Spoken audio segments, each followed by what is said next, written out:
आलेत आणि आज पुणे शहरामध्ये जेवढे काय आमची फ्रंटल ऑर्गनायझेशन नानाभाऊंना आपल्याशी संबोधित करा. फोन सायलेंट करा सर. कसबा आणि चिंचवड अशा दोन्ही पोटनिवडणुकीमध्ये महाविकास आघाडी म्हणून या निवडणुकीला आम्ही पुढे जातो आहे आणि आम्हाला पूर्ण विश्वास आहे की या दोन्ही निवडणुका महाविकास आघाडीचे उमेदवार याच्यामध्ये यांचा विजय हा निश्चित आहे. त्याची कारणे सुद्धा तीच आहेत की गेल्या 9 वर्षात भारतीय जनता पार्टीचं केंद्रातलं असो की राज्यातलं फडणवीसचं मागचं सरकार असो की आताचं ईडीचं सरकार असो, या सरकारने महागाई, बेरोजगारी, शेतकऱ्यांना आत्महत्या करायला लावणं आणि छोट्या व्यापाऱ्यांना उद्ध्वस्त करणं, गरिबाला संपवणं ही धोरणं या निमित्तानं मोठ्या प्रमाणात सर्वसामान्याला जगणं मुश्किल केलेली आहे. आणि मग त्याच पद्धतीनं देशाच्या संविधानिक व्यवस्थेला सातत्यानं संपवण्याचा प्रयत्न भाजप नरेंद्र मोदीचं सरकार करते आहे. या सगळ्या गोष्टीचा राग जनतेच्या मनात आहे. आत्ताच मागच्या पदवीधर आणि शिक्षक मतदारसंघाच्या निवडणुकीमध्येही सुद्धा आमच्या सुशिक्षितांनी त्या पद्धतीचा निर्णय सुद्धा महाविकास आघाडीच्या बाजूने दिला आणि त्यामुळे या निवडणुका जनतेच्या आशीर्वादाने जिंकणं आमच्यासाठी कठीण नाही आणि म्हणून दोन्ही कसबा आणि चिंचवड हे दोन्ही निवडणुका महाविकास आघाडीचे उमेदवार जिंकतील. आपण आता प्रश्न विचारू शकता.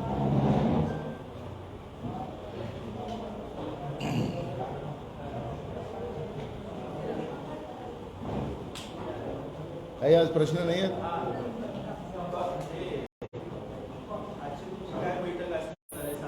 हे बघा, आता ही रणनीतीच्या बैठका आहेत. आता निवडणुका जिंकायच्या असतील तर त्याला रणनीती लागतं आणि या रणनीतीच्या बैठका आहेत. मी स्वतः इथं राहणार आहे, त्याच्यामुळे सभेच्या वेळेस घेतल्या जातील. या निवडणुकीमध्ये 13 तारखेला आदित्य ठाकरे कसबा निवडणुकीच्याही आणि चिंचवडच्या प्रचाराला येणार. कसे अनेक वेगळ्या दिवशी प्रचार, संध्याकाळच्या सभा होतील आणि अजितदादा असतील, पवारसाहेब असतील, आमच्याकडूनही सगळे आमचे नेते इथं प्रचाराला येतील. त्या प्रचार सगळं चालेल, त्या सभा चालतील. आणि विशेष करून मला एका गोष्टीचा मी आज मीडियामध्ये बघत होतो की अमित शहा देशाचे गृहमंत्री या निवडणुकीच्या प्रचाराला येतात आहेत. काल येत्या महिन्याभरामध्ये 2दा देशाचे प्रधानमंत्री मुंबई महानगरपालिकेच्या निवडणुकीच्या निमित्तानं त्या ठिकाणी येतात आहे. म्हणजे महाराष्ट्रामध्ये बीजेपीची अवस्था काय आहे हा त्याचा एक आपल्याला एक चित्र आपल्याला या ठिकाणी पाहायला मिळत आहे. एवढ्या मोठ्या लोकांना या ठिकाणी उमेदवाराच्या प्रचाराला यावं लागतं आहे, तर बीजेपी आज तिची परिस्थिती काय हे त्याच्यातून सिद्ध होतं. दुसरा एक महत्त्वाचा प्रश्न की आमचे बाळासाहेब दांभेकरनी फॉर्म भरल्यानंतर ज्या पद्धतीने मीडियामध्ये की काँग्रेसमध्ये फूट हे ते या पद्धतीचा बवाल करण्यात आला. आता तर भाजपचं तर फार मोठं इथं हे आहे, त्यांची उमेदवार उभे झालेली आहेत, बंडखोरी झालेली आहे. मला वाटतं की दुसऱ्यावर बोट दाखवण्यापेक्षा, दुसऱ्याच्या गोटं मारण्यापेक्षा आपलं स्वतःचं घर काचाचं असतं हे लक्षात ठेवलं पाहिजे. आणि काँग्रेसमध्ये कुठेही बंडखोरी नाही, पण त्याला दाखवण्याचा प्रयत्न केला जातो आहे, हे दुर्भाग्य आहे.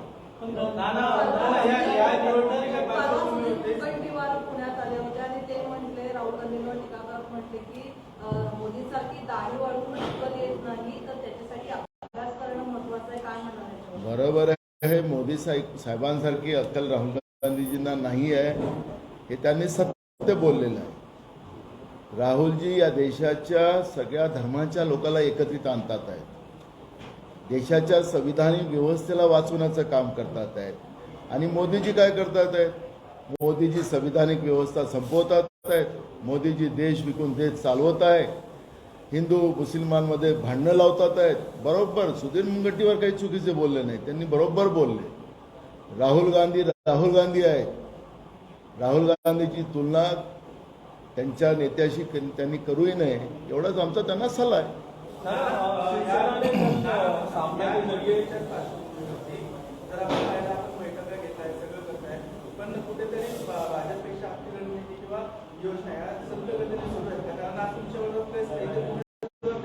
आमच्याजवळ आम्ही कासव गतीनेच वाले आहोत, आम्हाला सशाच्या गतीने नाही धावायचं, पण आम्ही शर्त जिंकू.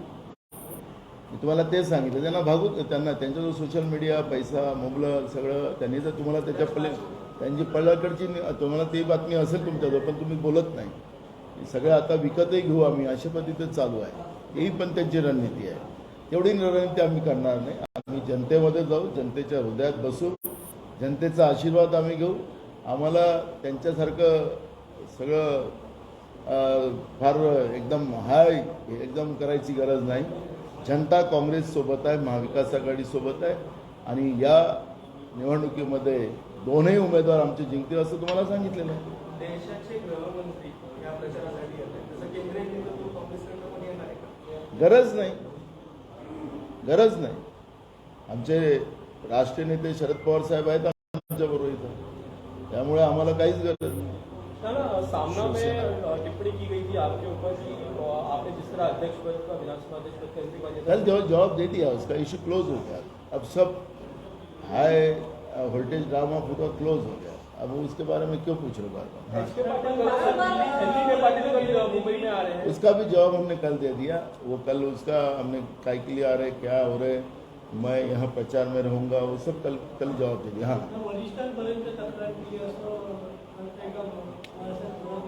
सगळं संपला इश्यू. आता त्याला कुठं काही नाही, आता सगळं क्लोज. आता त्याच्यामुळे आता ह्या सगळ्या विषयाला नाही झालं. ते बीजेपीने झालं त्याचं. माझी किती तारीफ केली संजय राऊत साहेबांनी, मी किती शक्तिवान आहे. त्या एकनाथ शिंदे, त्यांना दिल्लीची महाशक्ती, खोके, हे सगळं असताना मी एकटा विधानसभा अध्यक्ष असतो तर मी सरकार वाचवू शकलो असतो, तर माझी शक्तीची जाणीव करून दिली. आपल्याला माहिती आहे की हनुमानजीला त्यांना सांगण्यात आलं की तुम्ही उडू शकता, तुम्ही पहाड उचलू शकता, एवढी ताकद आहे. तेव्हा मग ते उडले. त्यांनी मग ते पहाड उचलून आणले आणि लक्ष्मणजीला मूर्छित अवस्थेत त्यांना वाचवलं. मला हे संजय आपले राऊत साहेब, त्यांचा मी धन्यवाद केला की त्यांनी माझ्या ताकदीचा अनुभव मला करून दिला. त्यामुळे या टिप्पणीला सकारात्मक घ्या. त्यांनी मला चांगलं म्हटलेलं आहे, तर तुम्ही कसं त्यांना काही बोलू शकतो?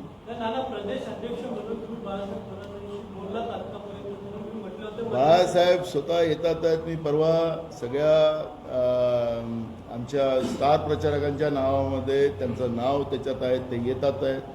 आमच्या पक्षात काहीच गडबड नाही आहे. तुमचं मीडिया परफेक्शन जे बीजेपी निर्माण करतायत ते आहे. आमच्या पक्षात कुठं गडबड नाही. मी कालच सांगितलं, बिलकुल आहोच. अरे मी इथंच बसलेलो आहो, त्याच्यामुळे जे कोणी येतील मी त्यांच्याबरोबर राहणारच आहो. मी कार्यकर्ता म्हणून इथं आता बसलेलो आहो.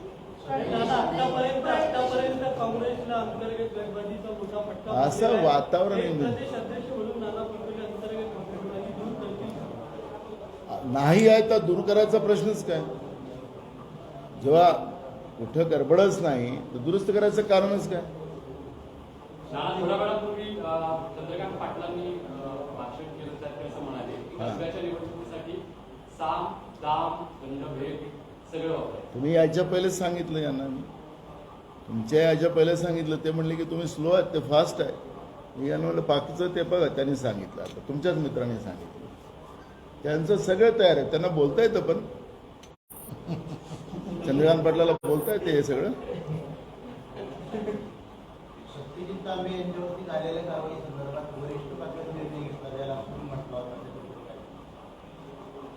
तांबे कुटुंबाचा वाद होता.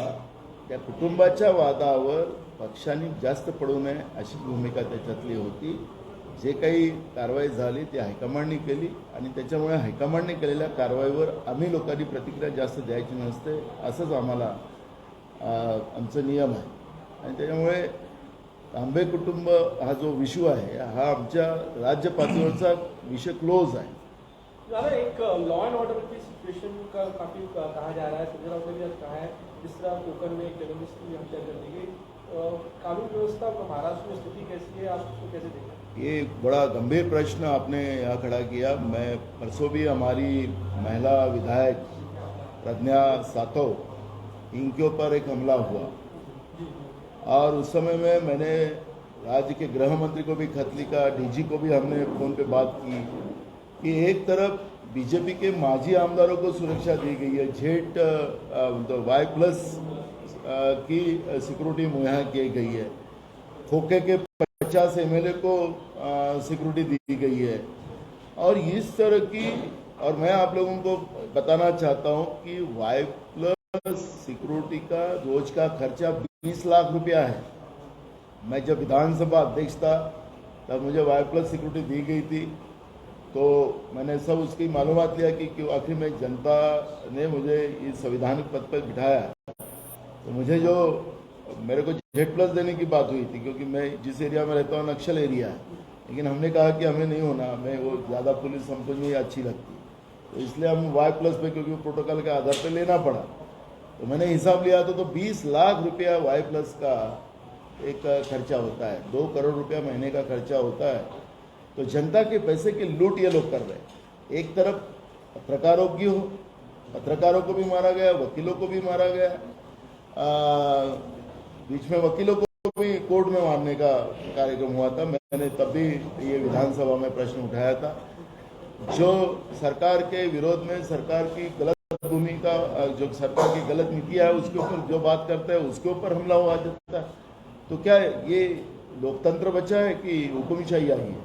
और इस तरह से जो राज्य में आज ना महिला सुरक्षित है, ना इस राज्य में कोई सुरक्षित नहीं है, और पूरी कानून व्यवस्था महाराष्ट्र में ईडी की सरकार में, एकनाथ शिंदे और फडणवीस की सरकार ने, फडणवीस के पुलिसों ने जिस तरह से उनके माध्यम से जो हुकुमशाही व्यवहार के माध्यम से जो राज्य की कानून व्यवस्था बिगड़ाने का काम जो कर रहे हैं, हम विधानसभा में ये मुद्दे को उठाएंगे, सरकार से सवाल करेंगे और उनसे जवाब लेंगे, क्योंकि उनको देना ही पड़ेगा जवाब, क्योंकि राज्य में कानून व्यवस्था पूरी बिगड़ी हुई पड़ी है. कशाचे? कोई पत्रकार को मराठीमध्ये संजय राऊत यांनी यांची न्यायालयीन चौकशी करावी अशी मागणी केली आहे. तर काही वेळापूर्वी गृहमंत्र्यांनी यांच्यासाठी स्थापना करा असे आदेश पोलिसांनी. काय वाटतं तुम्हाला या बघा, राज्यामध्ये कायदा सुव्यवस्था बरोबर नाही. आमच्या आमदार प्रज्ञा सातव यांच्यावरही आत्ताच 2 दिवसाच्या पहिले हमला झाला. इथं पत्रकार सुरक्षित नाही, वकील सुरक्षित नाही, महिला सुरक्षित नाही, अशी परिस्थिती राज्यामध्ये आहे.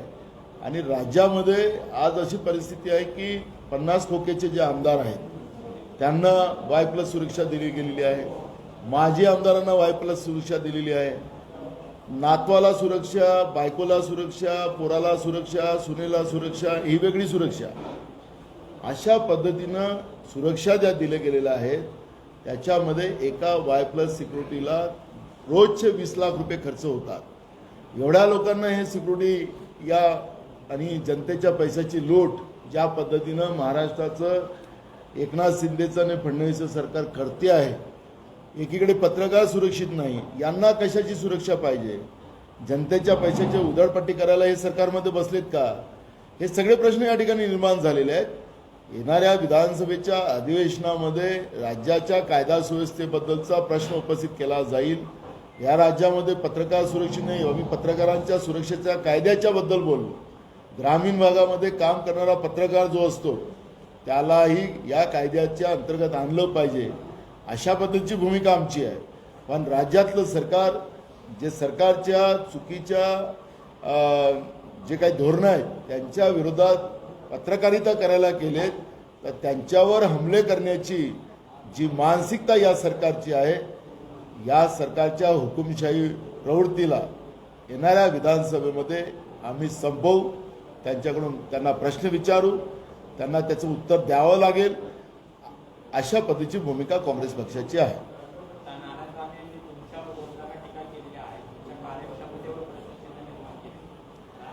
मला त्यांच्या प्रमाणपत्राची गरज नाही. मी काल पण त्याचं उत्तर दिलं. मला त्यांचं प्रमाणपत्र, मला जनतेचा आशीर्वाद आहे. अमरावती नागपूरची जागा जी काँग्रेस पक्षाने जिंकली, महाविकास आघाडीने जिंकली, तर जनता आमच्या सोबत आहे. लोकांचं मला प्रमाणपत्राची गरज नाही आणि त्यांच्या प्रमाणपत्राने आमचं काही भलं होणार नाही. कसब्याच्या प्रचारासाठी थोरात येणार आहे अशी माहिती मिळते. काय ते आमच्या या निवडणुकीचे, मग कसबा असेल की उसमें कहा गया कि निवेशकों के इंटरेस्ट को बचाया जाए और कंट्रोवर्सी में सरकार ने और सेबी ने क्या स्टेप लिए उसकी रिपोर्ट लेकर आए. तो आप सुप्रीम कोर्ट इस पर आपने बहुत सही सवाल यहाँ पूछा है. हमारे नेता राहुल गांधी जी ने यही सवाल जब लोकसभा में किए, और मोदी जी और अडानी जी की क्या संबंध है, और तब सेबी क्या कर रहा था, तब आरबीआई क्या कर रही थी, ये सवाल पूछे गए. लोकसभा के रिकॉर्ड से निकाला गया. लोकतंत्र का खून करने का पाप बीजेपी के माध्यम से लोकसभा में हो रहा है, जो लोकतंत्र का सर्वोच्च मंदिर है, जहां लोगों की गुहार लग, सब जगह का पैसा लूटा गया है, डाका डाला गया है. आम पब्लिक परेशान है, भयभीत है, क्योंकि उनके जीवन भर की पूंजी वहां से लूटी गई है. और इसका सवाल जब हमारे नेता राहुल गांधी जी ने पूछा, हमारे राज्यसभा में हमारे राष्ट्रीय अध्यक्ष मल्लिकार्जुन खड़गे जी ने पूछा, तो सरकार किस तरह से जवाब देती है. देश के प्रधानमंत्री पान टपरी में भाषण दिए, जैसे भाषण जो 9 साल के पहले जो भाषण दिया था, सिर्फ उसमें एक फर्क था कि पंडित जवाहरलाल नेहरू जी का नाम नहीं लिया था. वही टेप जो गांधी जी नेहरू जी के ऊपर और कांग्रेस के ऊपर ठिकरा फोड़ने का और सत्ता में रहने का, अब ये नहीं चलेगा. देश की जनता को पता चल गया. और माननीय सुप्रीम कोर्ट ने भी, जो आपने उल्लेख किया, माननीय सुप्रीम कोर्ट ने भी सेबी को और आरबीआई को, दोनों को भी फटकारा है. उनको कहा है कि जब ये सब चल रहा था तो आपने क्या किया, आपने क्यों नहीं रोका. आखिर सेबी उसी के लिए बनाया गया है.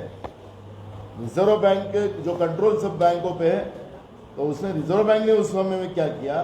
और आज आपने देखा होगा कि LIC ने भी उनको उनके शेयर्स लेने का जो प्लान था वो भी लेने का मना कर दिया. आज ही मैं अभी सोशल मीडिया पर उनका स्टेटमेंट पढ़ रहा था.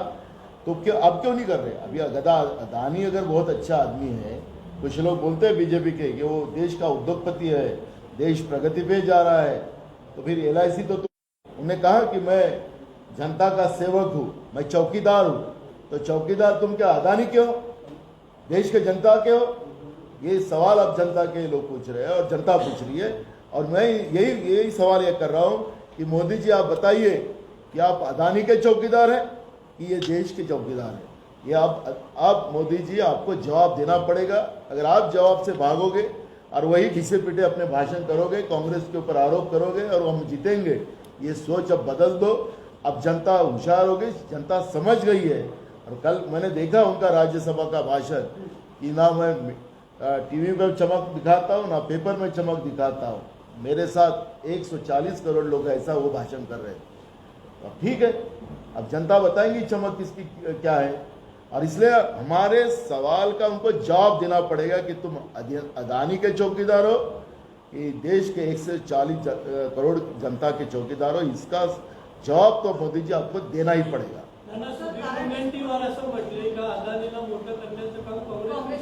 कोणी म्हटलं. मग आता तेच मी तुम्हाला सांगतो आहे की गेले 9 वर्षापासून तुमच्या जो सत्ता आहे, अदानीला काँग्रेसने मोठं केलं असं त्यांचं म्हणणं आहे. तर अदानी 8 वर्षाच्या पहिले कुठं होते आणि अदानी आता कुठं आहे, त्याचं उत्तर त्यांनी द्यावं ना. देशाचा 2 नंबरचा श्रीमंत माणूस अदानी 8 वर्षात झाला. कोरोनाच्या महामारीमध्ये सुद्धा त्यांची रोज पैसे वाढत होते. देशाच्या सर्वसामान्य जनतेचा पैसा GST ने लुटून त्यांचं कर्ज माफ करण्याचं काम केंद्र सरकार करते आहे. त्याचं उत्तर का देत नाही. 8 वर्षात आणि काँग्रेस 50 वर्षात सत्तेत राहिली. तर 50 वर्षात अदानी कुठं होता आणि 8 वर्षात कुठं आहे याचं उत्तर भाजपवाल्यांनी दिलं पाहिजे. मी त्यांच्या नेत्यांचं नाव घेत नाही, ते पोपटपंची आहे. एक